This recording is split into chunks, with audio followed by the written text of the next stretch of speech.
नमस्कार दोस्तों, स्वागत है आपका इस नए प्लेटफॉर्म पर। मैं आपको राजस्थान सरकार में जो नया चालू किया गया है प्रोग्राम, ई लेक्चर प्रोग्राम, उसके तहत मैं आपको इनकम टैक्स पढ़ाने की कोशिश कर रहा हूँ यहाँ पर, और आप इस चीज़ के लिए तैयार रहिए। इनकम टैक्स में हम आज पहला चैप्टर की स्टडी करना चाहेंगे, इंट्रोडक्शन एंड डेफिनेट्स।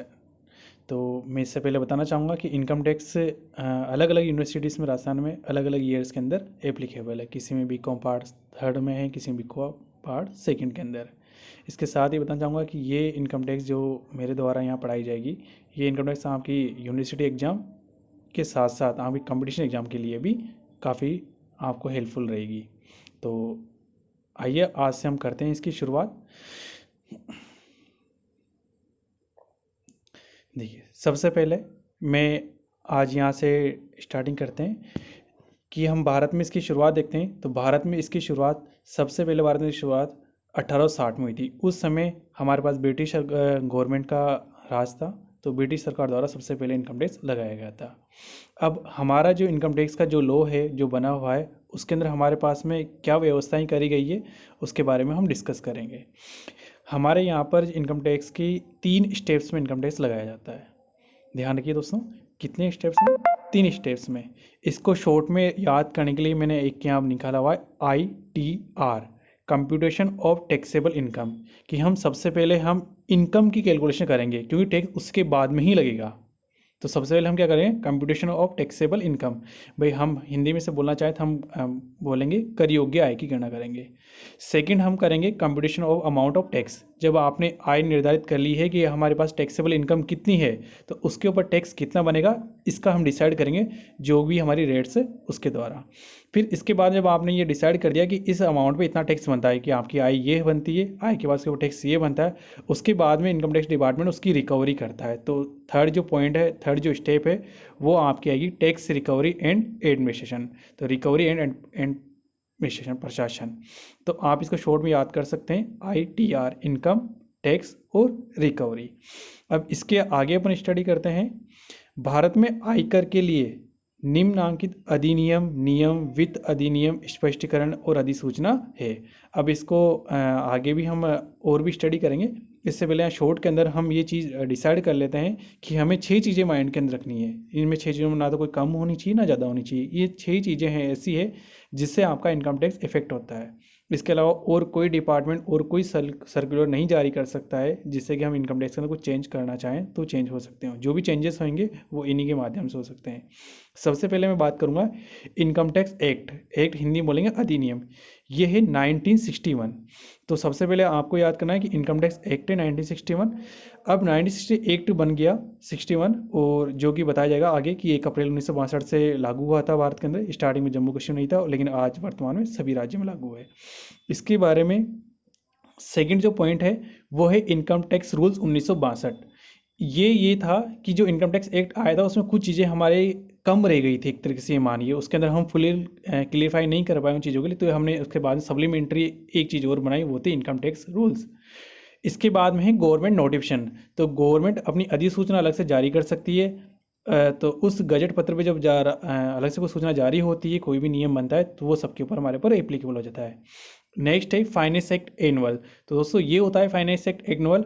आपको प्रति वर्ष, प्रत्येक साल जो फाइनेंस मिनिस्टर है भारत के, वो आपके लिए फाइनेंस एक्ट लेकर आते हैं, एनुअल वार्षिक प्रतिवेदन लेकर आते हैं, वित्त प्रतिवेदन जिसे हिंदी में बोलते हैं, वो लेकर आते हैं। उसके अंदर रेट डिसाइड की जाती है कौन कितनी रेट यहाँ पर रहने वाली है टैक्स की, या उसमें हम क्या चेंजेस करने वाले, या किस लिमिट को घटाने या बढ़ाने वाले होंगे। नेक्स्ट है circulation clarification of CBD। CBD की फुल फॉर्म है central board of direct tax. क्या? Central board of direct. कई बार ये पूछ लिया जाता है कि CBD की फुल फॉर्म क्या है, तो आपको वहाँ लिखना है central board of direct tax. तो इसके द्वारा जो CBD हमारा डिपार्टमेंट है, central board of direct tax department है, वो अपने सर्कुलर क्लियरिफिकेशन जारी करता है। यदि किसी भी चीज़ की लूप होल रह गया हो, या किसी चीज़ को क्लियरिफिकेशन समझ में नहीं आ पा रहा हो कि इसका क्या मतलब होना चाहिए, या इस सिचुएशन में क्या होना चाहिए, तो वो क्लियरिफिकेशन जारी करता है कि इसका मतलब ये समझिए। इसके अलावा नेक्स्ट जो है वो है कोर्ट डिसीजन। इन सबसे भी ऊपर होता है कोर्ट।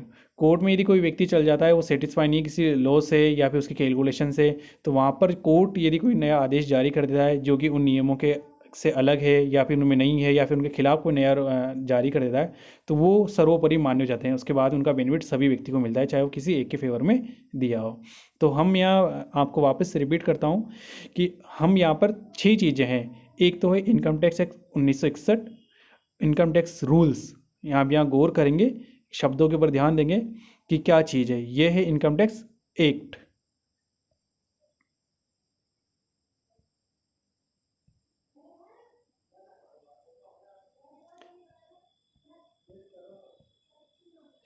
इसके बाद है इनकम टैक्स रूल्स 1962, फिर है government notification, finance act annual, CBD के जो भी क्लियरिफिकेशन है और सर्कुलर्स हैं वो, और फिर उसके बाद में कोर्ट डिसीजंस। तो इन सब चीज़ों के आपको बताया गया है यहाँ पर। इसके बाद में यदि मैं आपको बोलना चाहूँ आगे, तो वो है इनकम टैक्स एक्ट 1961। तो आयकर अधिनियम, इसे एक्ट का होता है अधिनियम 1961। सबसे पहले आपको इसमें 3 चीज़ें माइनली जो याद रखनी है कि आज वर्तमान में ये संपूर्ण भारत में लागू है 1 अप्रैल 1962 में। जब लागू हुआ था तब जम्मू कश्मीर पर लागू नहीं हुआ था, लेकिन अब जम्मू कश्मीर भारत का अभिन्न होकर सामान्य अंग केंद्र रूप में संचालित है, तो वहाँ पर भी एप्लीकेबल हो गया है। तो ये हो गया 1 अप्रैल 1962 से लागू। इसमें मेन चीज़ है 298 सेक्शंस मतलब धाराएं हैं और 14 अनुसूचियां शेड्यूल्स हैं। तो दूसरा जो पॉइंट हो गया यहाँ याद करने वाला कि आपके पास में 298 धाराएं सेक्शंस हैं और 14 अनुसूचियां हैं। अब इसके बाद में जैसे कि मैंने आपको पहले बताया था कि इनकम टैक्स रूल्स 1962, ये है नियम 1962। तो जब ऊपर वाले एक्ट में पूरी बातें नहीं लिखी गई, कुछ कमी रह गई उसके अंदर, या उसको सही तरीके से व्याख्या करने की इच्छा हुई, तो इनको इनकम टैक्स एक्ट 1960 का अनुपूरक इसलिए बोला गया है क्योंकि इसके अंदर जो वहाँ हम नहीं बोल पाए वो सारी चीज़ यहाँ पर बताई गई। यहाँ विस्तृत नियम है, फॉरम है, प्रपत्र है, इन सबको आपके बारे में यहाँ पर डिटेल से बताया गया है ताकि कोई कन्फ्यूजन ना रहे। इसके बाद में है गवर्नमेंट नोटिफिकेशन, राजकीय अधिसूचना है। ये क्या है, फाइनेंस मिनिस्ट्री वित्त मंत्रालय द्वारा जारी करी जाती है, ये गजट पर जारी की जाती है, तो ये हम सबको मान्य होती है। फोर्थ है, केवल नाम याद रखेंगे, केंद्रीय प्रत्यक्ष बोर्ड सीबीडी के परिपत्र व स्पष्टीकरण, ठीक है, सर्कुलर एंड क्लियरिफिकेशंस, न्यायालयों के डिसीजन। और एक लास्ट है इसका 6, वित्त अधिनियम वार्षिक, फाइनेंस एक्ट एनुअल। इसके अंदर एक सबसे अच्छी बात है कि ये प्रत्येक वर्ष अपने लोकसभा में कौन लेकर आता है, वित्त मंत्री लेकर आता है। और सबसे बड़ी बात आपने नोटिस किया होगा, जब भी आपको ये बताया जाता है कि इस साल बजट आता है कि अब नेक्स्ट ईयर हमारे पास हम किस हेड में कितनी सेविंग कर सकते हैं, वो भी इसी चीज़ में बताई जाती है। आपके पास में स्लैब रेट, टैक्स की स्लैब रेट क्या रहने वाली है, 5%, 10%, 20%, छूट की लिमिट कितनी बढ़ने वाली घटने वाली, सारी चीज़ें इसी में व्यक्त की जाती है। तो ये क्या होता है, फाइनेंस मिनिस्टर द्वारा लाया जाता है। इसके बाद नेक्स्ट है कर दायित्व का निर्धारण। तो अंडर सेक्शन 4, तो आपको सबसे बड़ी अंडर सेक्शन 4 मतलब अंडर सेक्शन 4 ये किसका होगा, ये अंडर सेक्शन 44 ये होगा इनकम टैक्स एक्ट का, ये हुआ इनकम टैक्स एक्ट 1961 का। वहाँ rule number section rule number नहीं, सेक्शन 4 है, उसके अंदर बताया गया करदाता निर्धारण कैसे होगा। तो कोई भी करदाता जो प्रत्येक असिस्मेंट ईयर, अब यहाँ पर कुछ वर्ड्स आपके लिए नहीं आ रहे होंगे कि करदाता क्या होता है सर, कर दायित्व क्या होता है, कर निर्धारण किस वर्ष किसे बोलेंगे। तो एक बार के लिए आप इन सब की डेफिनेशन नीचे आने वाली है। एक बार के लिए हम इसे इतना सा ध्यान रखेंगे कि करदाता होता है जिसको टैक्स देना है। प्रत्येक असिस्मेंट ईयर ये होता है जिस वर्ष में हमें टैक्स देना है। आगे नीचे पूरा विस्तार समझाया जाएगा, अभी आप इसकी चिंता बिल्कुल ना करें। असिस्मेंट ईयर है जिस ईयर में टैक्स देना है। गत वर्ष उसे बोलते हैं जिस वर्ष का टैक्स देना है, ठीक है। जैसे कि मुझे इस वर्ष मुझे टैक्स देना है तो मुझे पिछले साल का टैक्स चुकाना है, जो कि मेरे को पिछले साल में फाइनेंशियल ईयर की बात करूं तो मेरा 1 अप्रैल 2019 से लेकर 31 मार्च 2020 खत्म हो चुका, वो मेरा फाइनेंशियल ईयर है। उसका मैं असिस्मेंट ईयर अभी प्रेजेंट के अंदर मैं कर निर्धारण करूंगा और उसका पेमेंट करूंगा कि मेरी लास्ट ईयर मेरी इनकम ये रही थी, मेरा टैक्स इतना बनता है और मैं इतना पेमेंट कर चुका हूँ और मुझे वाकई इतना पेमेंट करना है टैक्स का। तो अभी फ़िलहाल आप इसको इतना ही रीड करेंगे, इसमें आप टेंशन बिल्कुल मत लीजिए। आगे हर एक चीज़ का एक एक वर्ड का क्लियरेशन आने वाला है। जैसे हम इसी में आगे बढ़ते हैं तो इम्पोर्टेंट डेफिनेशंस में हमने पहला जो वर्ड मैंने यहाँ पर यूज़ किया है वो है एसएससी करदाता। एसएससी करदाता ये इंग्लिश नेम है, हिंदी नेम है। आपको अधिकतर हिंदी मीडियम या इंग्लिश मीडियम हो, आप अधिकतर नेम्स इंग्लिश में याद करने की कोशिश कीजिए। एसएससी करदाता, इसको डिफाइन किया गया है वो अंडर सेक्शन 2 से उन्होंने डिफाइन किया गया है। तो बहुत सारी बार कंपटीशन जो क्वेश्चंस होते हैं जो जूनियर अकाउंटेंट जेवीएनएल वगैरह में या कॉर्पोरेशन में जो वैकेंसी आती है सेंट्रल गवर्नमेंट में या बैंकिंग में, वहाँ ये पूछे जाते हैं कि कौन सा सेक्शन किसमें डेफिनेशन दी गई है। इसलिए इंपॉर्टेंट वो सारे सेक्शन मैंने यहाँ पर आपको लिखे हैं। तो आपके लिए कर का निर्धारण आपसे पूछा जाए तो वो होगा सेक्शन 4 के अंदर। लेकिन आपसे ये पूछा जाए कि ये आपसे ये पूछा जाए कि करदाता किसे कहते हैं, तो हम उसे बोलेंगे वह व्यक्ति जो आयकर या अन्य कोई राशि, जैसे अन्य कोई राशि मतलब कोई ब्याज है दंड है आदि चुकाने के लिए दायी मतलब जिम्मेदार है, वो व्यक्ति करदाता कहलाएगा। करदाता की डेफिनेशन के अंदर सिंपल सा हमने क्या नोट कराया आपको कि कोई भी ऐसा व्यक्ति जिसके ऊपर आयकर लगने की संभावना है या आय बन रही है या फिर वो आय नहीं दे आयकर तो नहीं दे रहा लेकिन उसको ब्याज या दंड लग चुका है क्योंकि उसने टाइमली कोई चीज़ रिपोर्ट नहीं करी है, इस कारण उसको आय या दंड लग चुका है, तो वो सारे व्यक्ति हमारे लिए करदाता कहलाएंगे। इसमें फिर भी कौन कौन से व्यक्ति जो हमें समझना चाहिए कि जो हमें शामिल है, जैसे जिस व्यक्ति पर आय की निर्धारण के लिए या हानि के लिए या आयकर की वापसी के लिए कार्रवाई की गई हो या विचाराधीन हो। इसका मतलब यहाँ पर यह है कि कोई भी ऐसा व्यक्ति जिसके ऊपर आय का निर्धारण खुद कर रहा है या फिर इनकम टैक्स डिपार्टमेंट ने को लगा कि इस व्यक्ति की आय है और ये छुपा रहा है, तो उसने ये आपके ऊपर लायबिलिटी ला दी कि आपकी आय बताइए, या फिर वो हानि का निर्धारण कराए ताकि उसको छूट मिल जाए, या फिर आयकर की वापसी के लिए कार्रवाई की कर रही है, या फिर विचाराधीन हो। विचाराधीन से मतलब अभी तक कहीं नहीं हो, मतलब थोड़ा सा प्रोसेस में आ गई, थोड़ा सा एप्लीकेशन आ गई, जरूर नहीं है उसके ऊपर टैक्स लगेगा या नहीं लगेगा लेकिन प्रोसेस में आ चुका है। तो ये सारे व्यक्ति जिनके ऊपर ऐसी कार्रवाई की जा रही है वो सबके सब आपके क्या कहलाएंगे, करदाता। सेकंड बी पॉइंट यहाँ पर लिया है करदाता की मृत्यु पर उसका वैधानिक उत्तराधिकारी। तो वैधानिक उत्तराधिकारी जो लीगल रिप्रेजेंटेटिव होता है उसकी बात की जा रही है यहाँ पर। यदि कोई व्यक्ति एक्सपायर हो चुका है तो जैसे कोई हस्बैंड एक्सपायर हो, उसकी वाइफ हुआ, उसके बच्चे हुए, कोई भी उसका वैधानिक उत्तराधिकारी जो उसकी इनकम के ऊपर टैक्स चुकाएगा। इसके बाद है अवयस्क पागल या विदेशी व्यक्ति के प्रतिनिधि या उन व्यक्तियों के लिए। ये अवयस्क व्यक्ति है या पागल है या विदेशी व्यक्ति है, तो इस तरह के व्यक्ति कभी भी खुद की इनकम का टैक्स का कैलकुलेशन नहीं कर सकते हैं। जैसे कि एक माइनर बच्चा है, अवयस्क मतलब माइनर है, माइनर मतलब ये कि एक बच्चा है 12 साल का, वो एक्टिंग प्ले करता है या सिंगिंग गाना गाता है, उसकी इनकम हो रही है, तो उसकी इनकम उसके हेड में न लगकर उसके लिए उसके मम्मी पापा हैं, माता पिता, उनको प्रतिनिधि के रूप में उन व्यक्ति को चुकाना पड़ेगा टैक्स। तो आप यहाँ पर क्या लर्न करें कि 18 साल से यदि कम बच्चा है अवयस्क, उसकी यदि कोई इनकम होती है तो उसकी टैक्स चुकाने की जिम्मेदारी उसके गार्जियंस की होगी, जो भी उसके पास वो रहता है। अधिकतर सामान्यतः वो मम्मी पापा होते हैं जिनके पास में वो रहता है, तो उनकी जिम्मेदारी है कि वो उसके ऊपर टैक्स चुकाएं। तो इस केस के अंदर उस अवयस्क बालक को हम करदाता न मानकर उस उनके माता पिता को हम करदाता मान लेंगे। ऐसे ही सेम ऐसा है कि कोई पागल व्यक्ति है, उसका बिजनेस चलता हुआ आ रहा है, उसके नाम से बिजनेस चल रहा है, उसी के नाम पूरी प्रॉपर्टी है, लेकिन वो अब इतना कैपेबल नहीं है कि वो अपनी कैलकुलेशन करा सके, तो उसकी कोई रिप्रेजेंटेटिव व्यक्ति होगा जिसको नामित हमने कर रखा होगा कि ये इसके एवज में इसका बिजनेस संभालता है या इसका कॉपरेट करता है या फिर उसका रिलेटिव होगा, वो व्यक्ति वहाँ पर करदाता माना जाएगा। ऐसे ही विदेशी व्यक्ति से मतलब ये होगा जो व्यक्ति विदेश के हैं, इसके अंदर यहाँ पर विदेश का मतलब ये नहीं है वो अमेरिका से मान्यता है, उसकी पाकिस्तान से मान्यता है। हम यहाँ पर आगे स्टडी करेंगे कौन व्यक्ति हमारे पास में देश का है, कौन विदेश में है, वो हम आगे जज करेंगे। उसके लिए हम आगे नेक्स्ट चैप्टर में उसकी स्टडी करेंगे। तो यदि कोई ऐसा व्यक्ति है जो विदेशी व्यक्ति है अपने पास में है, तो उसका प्रतिनिधि, क्योंकि वो तो अपने पास यहाँ रहता नहीं, उसका रिप्रेजेंटेटिव यहाँ पर इंडिया के अंदर होगा, तो उस रिप्रेजेंटेटिव व्यक्ति को हम करदाता मान लेंगे, भाई उसका टैक्स आप चुकाइए। नेक्स्ट है डी, चूक में करदाता, एसएससी इन डिफ़ॉल्ट। ये एक अच्छा टर्म्स है, आपको बहुत सारी बार कॉम्पिटिशन एग्जाम में पूछा जाता है कि एसएससी इन डिफ़ॉल्ट हम किसे बोलते हैं। देखिए जब आप कहीं पर भी जॉब कर रहे हैं या कहीं बैंक में एफडी आपकी बहुत सारी अमाउंट जमा थी, या फिर कहीं से आपको शेयर खरीदे वहाँ से आपको लाभांश मिला, या फिर कोई डिबेंचर के ऊपर ब्याज मिला, तो ऐसी बहुत सारी इनकम होती है जहाँ आपको सीधे आपके खाते के अंदर क्रेडिट मिलती है। तो वहाँ पर गवर्नमेंट ने नियम बना रखा है कि जो व्यक्ति देने वाला है, जैसे मैं किसी कहीं जॉब कर रहा हूँ, जैसे मान लीजिए मैं कॉलेज के अंदर प्रोफेसर हूँ, तो कॉलेज एजुकेशन या राजस्थान सरकार मुझे सैलरी देती है, तो जो सैलरी मुझे देती है उसके ऊपर जिम्मेदारी है कि सरकार उसके ऊपर टीडीएस काट लेती है। टीडीएस से मतलब है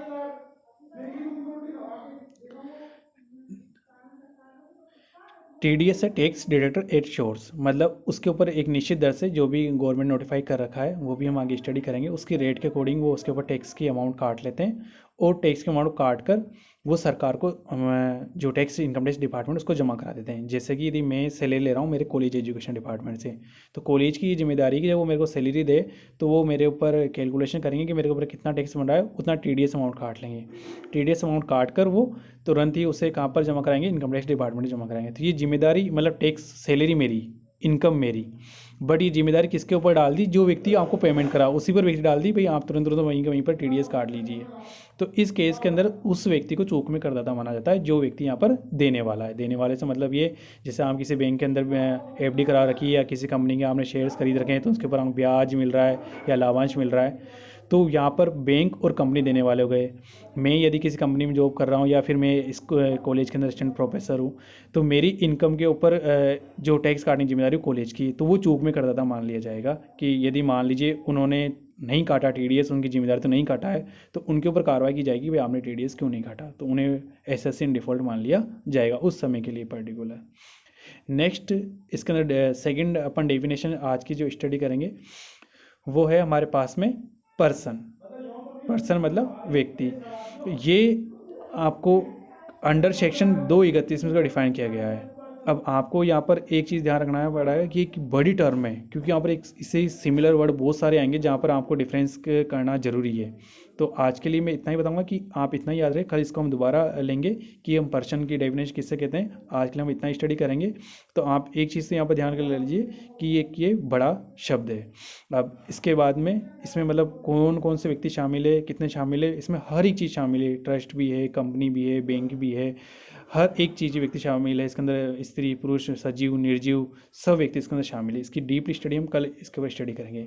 एक बार मैं शॉर्ट के अंदर वापस रिपीट करना चाहूँ तो मैं आपको बताऊंगा।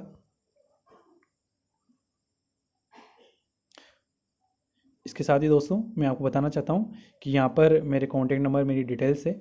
यदि आपको किसी टॉपिक पे कोई प्रॉब्लम हो रही है किसी को समझने में, या फिर आपको और एक्सप्लेन करना है, या फिर आपको कोई भी फीडबैक देना है, तो आप मेरे इस व्हाट्सअप नंबर मेरे को फीडबैक कर सकते हैं। मैं अपने अकॉर्डिंग इस वीडियोस में इस कंटेंट के अंदर थोड़ा चेंज कर सकता हूँ जितनी मैं कोशिश करूँगा। इसके बाद मैं आज वापस इसको रिपीट करूँ तो आज हमने फर्स्ट लेसन हमारा फर्स्ट चैप्टर था introduction and definition income tax के अंदर। तो छोटी छोटी इंपॉर्टेंट बातें हमने यहाँ स्टडी करना चाहा कि सबसे पहले इनकम टैक्स 1860 में लगाया था, ब्रिटिश सरकार ने लगाया था। इसके बाद में हमने कहा 3 स्टेप्स थे इनकम टैक्स की। ITR से मतलब इनकम के कैलकुलेशन करो पहले, फिर उसके ऊपर टैक्स कितना है उसकी कैलकुलेशन करो, फिर रिकवरी करो, उसका प्रशासन संभालो। तो इसको शॉर्ट फॉर्म में याद करेंगे अपन ITR, पहले इनकम, फिर इनकम कैलकुलेशन गई, फिर टैक्स कैलकुलेशन, और फिर उसके बाद में रिकवरी। अब हमारे पास में ये चीज़ इनकम टैक्स लॉ है पूरा, ये किन किन चीज़ों से गवर्न होता है उसके लिए 6 चीज़ें हैं। Income tax act 1961, income tax rule 1962, government notification से सरकारी अधिसूचनाएं जिन्हें हम बोलेंगे, फाइनेंस एक्ट एनुअल है, वित्त प्रतिवेदन वार्षिक है, circular and calibration of CBD central board of direct tax, ये आपको याद करना है, ये डिपार्टमेंट का नाम है central board of direct tax, जिसके तहत हमारे ऊपर कार्रवाई भी की जाती है कि आपकी टैक्स ज़्यादा बनता है, आपने कम दिया है, आप इनकम छुपा रहे हो, सारी कार्रवाई ये डिपार्टमेंट करता है। इसके बाद नेक्स्ट है कोर्ट डिसीजन। कोर्ट डिसीजन के अंदर आते हैं हाई कोर्ट और सुप्रीम कोर्ट के डिसीजन, है ना। लोअर कोर्ट के डिसीजन इसमें नहीं आते हैं क्योंकि ये चैलेंजेबल होते हैं हाई कोर्ट और सुप्रीम कोर्ट में, तो उनके डिसीजन तो चैलेंजेबल होते हैं। इसके बाद हम शॉर्ट में बोले इनकम टैक्स एक्ट 1961 1 अप्रैल 1962 से लागू था, वर्तमान में संपूर्ण भारत में लागू है। 298 धाराएं सेक्शन से 14 अनुसूचियाँ हैं। इनकम टैक्स रूल्स ये ऊपर वाले एक्ट के सप्लीमेंट्री मतलब उसको कंप्लीट करने वाले हैं। इसमें आपके सारे नियम फॉर्म प्रपत्रों का वर्णन है। गवर्नमेंट नोटिफिकेशन कभी वित्त मंत्रालय जारी कर सकता है। CBD एक परिपत्र स्पष्टीकरण जारी करता है, एक विभाग का नाम है CBD, न्यायालयों के डिसीजन, और एक वित्त अधिनियम वार्षिक फाइनेंस एक्ट रूल। तो इसमें वित्त मंत्री से हर साल लेकर आता है और इसी में आयकर के निर्धारण और किसके कितनी लिमिट रहेगी वो सब इसी में निर्धारित की जाती है। कर दायित्व का निर्धारण अंडर सेक्शन 4 में बताया गया है। इसमें कुछ नए वर्ड्स है कि हमें असेसमेंट ईयर के अंदर गत वर्ष या गत वर्षों पहले सभी वर्षों का हमें टैक्स चुकाना होता है। इसके बाद हमने पढ़ा था कि करदाता किसे बोलेंगे, तो करदाता वो व्यक्ति है जिसको या तो आयकर चुकाना पड़े, या उसकी लाभ हानि की गणना की जा रही है, या उसको कोई ब्याज या दंड देना पड़े, या उसके ऊपर इस प्रकार कोई भी कार्रवाई विचाराधीन हो, तो सारे व्यक्ति हमारे लिए करदाता कहलाएंगे। कोई व्यक्ति यदि मृत्यु हो चुकी है तो उसका उत्तराधिकारी लीगल रिप्रेजेंटेटिव हो जाएगा उसका, और कोई व्यक्ति अवैध के पागल विदेशी व्यक्ति तो उसका प्रतिनिधि रिप्रेजेंटेटिव हो जाएगा। चूक में करदाता से कि किसी और के ऊपर देने वाले व्यक्ति पर जिम्मेदारी है कि वो पेमेंट करने से पहले उसके ऊपर टैक्स काट ले। यदि वो TDS नहीं काटता है तो उसे चूक में करदाता मान लिया जाएगा कि आप चुकाइए उसका टैक्स। और नेक्स्ट इसके बाद हम स्टडी करना चाह रहे थे पर्सन, और वो हम आगे स्टडी करेंगे कल। Thanks friends. ये कोई